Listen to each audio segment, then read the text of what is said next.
오늘도 이 새벽에 하나님을 예배하기 나오신 모든 성도님들을 환영하고 축복합니다. 오늘 하나님이 우리에게 주시는 말씀은 욥기 23장 1절에서 17절까지의 말씀입니다. 그 중에서 1절부터 10절까지의 말씀을 제가 봉독하겠습니다. 욥이 대답하여 이르되 오늘도 내게 반항하는 마음과 근심이 있나니 내가 받는 재앙이 탄식보다 무거움이라. 내가 어찌하면 하나님을 발견하고 그의 처소에서 나아가랴. 어찌하면 그 앞에서 내가 호소하며 변론할 말을 내 입에 채우고 내게 대답하시는 말씀을 내가 알며 내게 이르시는 것을 내가 깨달으랴. 그가 큰 권능을 가지시고 나와 더불어 다투시겠느냐? 아니로다. 도리어 내 말을 들으시리라. 거기서는 정직한 자가 그와 변론할 수 있은즉 내가 심판자에게서 영원히 벗어나리라. 그런데 내가 앞으로 가도 그가 아니 계시고 뒤로 가도 보이지 아니하며 그가 왼쪽에서 일하시나 내가 만날 수 없고 그가 오른쪽으로 돌이키시나 배울 수 없구나.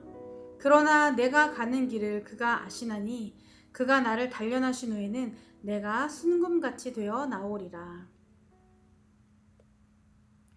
혹시 삶의 깊은 고민이나 혼자 해결하기 어려운 상황을 만났을 때 어떤 마음으로 그 상황을 마주하시나요?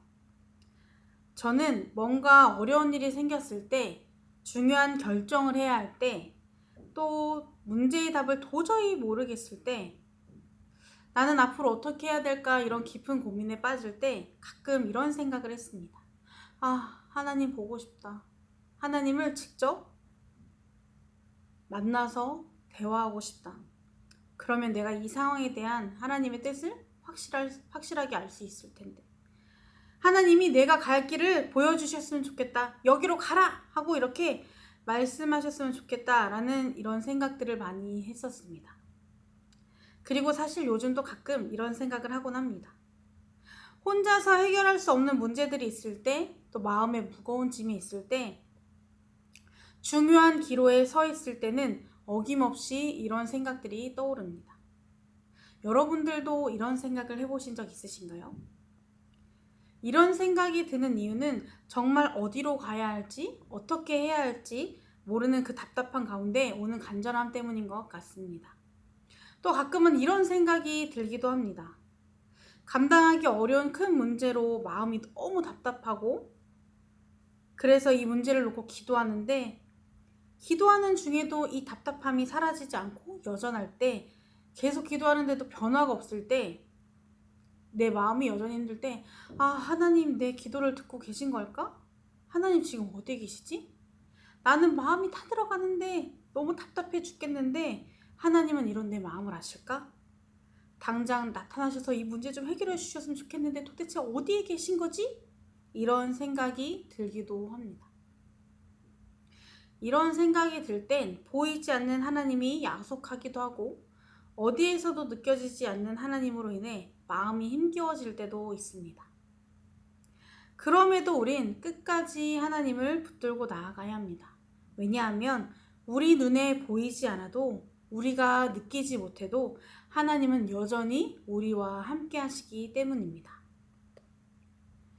이유를 알 수 없는 고난이 시작된 이후로 욥은 하루도 맘 편히 지낸 적이 없이 매일을 탄식하며 울며 자신의 마음을 쏟아내고 있습니다. 힘든 고통의 시간으로 몸도 마음도 너무 지쳐 있는데 친구들의 불필요한 조언까지 더해져서 누구에게도 기댈 곳조차 없이 혼자 힘겹고 외로운 싸움을 하고 있습니다.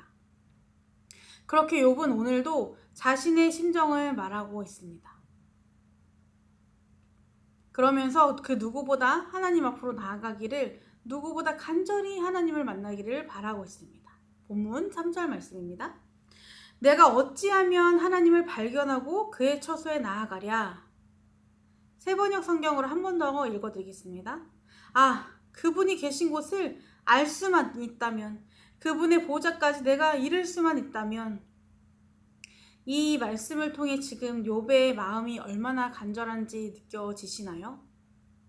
욥은 그 누구의 도움도 없이 이 힘든 고난을 감당하며 하나님 만나기를 갈망했습니다. 그가 하나님을 만나기를 간절히 원했던 이유는 이 고난이 힘들어서인 것도 있지만 계속해서 자신을 비판하는 친구들에게 자신의 무죄를 입증하기 위해서 하나님께서 이 상황을 정리해 주시길 원했기 때문입니다. 그러면서 4, 5절을 보면 3절에 이어서 하나님을 만나기를 간절히 소망하고 있는 것을 볼 수 있습니다. 이번엔 메시지 성경 버전입니다. 그분을 뵙고 나의 사정을 설명하고 그분 앞에서 나의 주장을 펼치련만, 그분의 생각을 정확히 파악하고 그분의 의도를 알아낼 수 있으련만, 이렇게 말씀하고 있습니다. 욥은 어떻게 해서든지 하나님을 만나서 자신의 상황을 말씀드리고 이 상황에 대한 하나님의 뜻을 알고자 했습니다. 욥은 자신이 처한 이 상황을 편들어 주실 분이, 제대로 알아줄 수 있는 분이 하나님뿐이라고 믿었습니다. 아무도 알아주지 않고 믿어주지 않는 이 답답한 마음을 쏟아놓을 곳이, 내 이야기를 진지하게 들어주실 분은 오직 하나님뿐이라고 생각했기에 누구보다도 하나님을 만나기를 간절히 원했던 것입니다. 이 주장을 뒷받침할 수 있는 말씀이 바로 6절입니다. 그가 큰 권능을 가지시고 나와 더불어 다투시겠느냐? 아니로다. 도리어 내 말을 들으시리라. 세번역 성경으로 다시 읽어드리겠습니다. 하나님이 힘으로 나를 억누르실까? 그렇지 않을 것이다. 내가 말씀을 드릴 때에 귀를 기울여 들어주실 것이다. 라고 고백하고 있습니다. 욥은 하나님을 향한 굳건한 믿음이 있었습니다. 그리고 자신의 주장에도 확신이 있었습니다. 그래서 하나님을 만나 자신의 입장을 말씀드릴 때 하나님이 자신의 말을 귀 기울여 들어주시리라 확신하며 이 고백을 바탕으로 당당하게 또 간절하게 하나님을 만나길 소망했던 것입니다. 이렇게 고백하고 간절히 원했지만 여전히 욥은 하나님을 만날 수 없었습니다. 어디에 계신지 알 수 없었습니다. 8, 9절을 보면 앞으로 가도 뒤로 가도 하나님을 만날 수가 없고 하나님이 어디에서 일하시는지 어디로 행하실지 알 수 없기에 하나님을 뵐 수 없다고 고백하고 있습니다. 그렇게 원하고 바랐지만 그렇게 부르짖고 탄식하며 자신의 심경을 토해냈지만 욥은 여전히 제자리였습니다. 현실적으로 달라진 것이 하나도 없었습니다. 여기까지만 보면 참 안타깝고 너무나 절망적으로 보입니다. 그러나 욥은 이 답답한 현실 속에서도 끝까지 포기하지 않았습니다. 여전히 하나님을 향한 확신이 있었고 하나님을 믿었습니다. 욥은 하나님의 침묵과 부재의 현실 속에서도 임재와 응답의 내일을 확신했습니다. 또한 하나님이 지금 자신이 가고 있는 길을 아신다고 확신하고 있습니다. 그러면서 현재 자신의 상황이 잘못하여 심판당하는 것이 아니라 자신을 감찰하여 잘 아시는 하나님에 의해 순금으로 판별되는 과정이라고 믿고 있습니다. 이것이 우리가 잘 알고 있는 10절 말씀에 담긴 내용입니다. 그러나 내가 가는 길을 그가 아시나니 그가 나를 단련하신 후에는 내가 순금같이 되어 나오리라. 절대 주권자이신 하나님은 욥의 살아온 모든 과정을 다 아시는 분입니다. 그래서 이 시간을 통해 자신이 하나님의 뜻에 합당한 정결한 자라는 사실이 입증되리라고 고백하고 있는 것입니다. 여전히 자신은 달라진 것이 없지만 계속해서 고통 중에 있지만 내 눈에 보이지 않더라도 내 모든 것을 아시는 하나님께서 지금도 자신과 함께하며 언젠가 자신의 순금 같은 믿음을, 그 삶을 입증해 주시리라 믿고 있는 것입니다. 우리는 하나님의 모든 것을 다 알 수가 없습니다. 지금 어떤 생각을 하고 계시는지, 어디에 계신지, 무엇을 하고 계신지 우리는 그것을 조금도 알 수 없습니다. 우리를 향해 어떤 뜻과 계획을 가지고 계신지도 알 수 없습니다. 우리 하나님은 규범적 지혜로 이 세상을 다스리시기도 하지만 반성적 지혜로도 이 세상을 다스리시기 때문입니다. 비록 우리 눈에 보이진 않지만 그래서 지금 어디에 계신지, 어떤 일을 하고 계신지, 우리가 부르짖는 그 소리를 듣고 계신지 알 수 없지만 우리가 꼭 기억해야 할 것은 그분은 그분의 주권에 따라 우리의 삶을 여전히 다스리고 계시다는 것입니다. 우리는 느낄 수 없지만 지금도 우리가 가야 할 길을 위해 일하고 계신다는 것입니다. 우리 하나님은 우리의 작은 신음에도 귀를 기울이시는 분입니다. 때로는 기도조차 할 수 없어 깊은 탄식만 쏟아내도 그 마음 가운데 여전히 함께하고 계시는 분입니다. 우리가 힘든 상황 가운데 여전히 해결하지 못하고 있는 문제로 어려운 상황에 있을 때, 답답한 마음을 안고 주님 앞에 토로할 때 당장 하나님이 듣고 계신지 아닌지 알 수 없지만 시간이 지나고 보면 어느새 하나님께서 가장 선한 길로 인도해 주신 것을 볼 수 있습니다.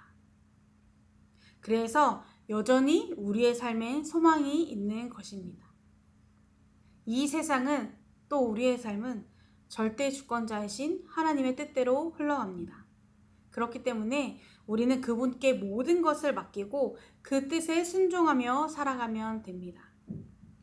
그 길이 때론 힘들고 어려워도, 뜻하지 않은 고난을 겪게 되더라도, 가끔은 하나님이 지금 나와 함께 하고 계신 것이 맞는지 생각이 들어도 끝까지 주님의 손을 붙들고 나아간다면 어느새 우리는 하나님이 이루신 뜻의 열매를 보게 될 것입니다. 우리 눈에 보이지 않아도 우리 하나님은 지금도 여전히 우리와 함께 하고 계십니다. 또한 우리의 작은 소리에 귀 기울이시며 주님의 뜻에 따라 쉬지 않고 일하고 계십니다. 이런 주님을 의지하여 어려운 중에도 소망을 가지고 나아가는 성도님들의 삶이 되기를 주님의 이름으로 축복합니다. 기도하시겠습니다. 지금도 살아계셔서 우리와 함께 하시는 하나님, 우리가 그 주님을 의지하여 힘을 내어 나아가기를 원합니다. 우리의 마음을 괴롭게 하고 억누르는 무거운 짐 때문에, 여전히 해결하지 못한 수많은 어려움 때문에 힘든 삶이지만 그 안에서도 우리와 함께 하시며 우리를 지켜보시는 주님을 의지하여 나아가길 원합니다. 세상 사람들과 똑같이 어려운 삶이지만 우리에게 소망이 있는 것은 이 세상의 유일한 주권자이신 하나님을 믿기 때문입니다. 지금은 당장 어렵지만 여전히 삶은 제자리인 것 같지만 언젠가 빛을 보게 하실 주님만 의지하여 포기하지 않고 앞으로 나아가는 우리의 삶이 되도록 인도하여 주옵소서.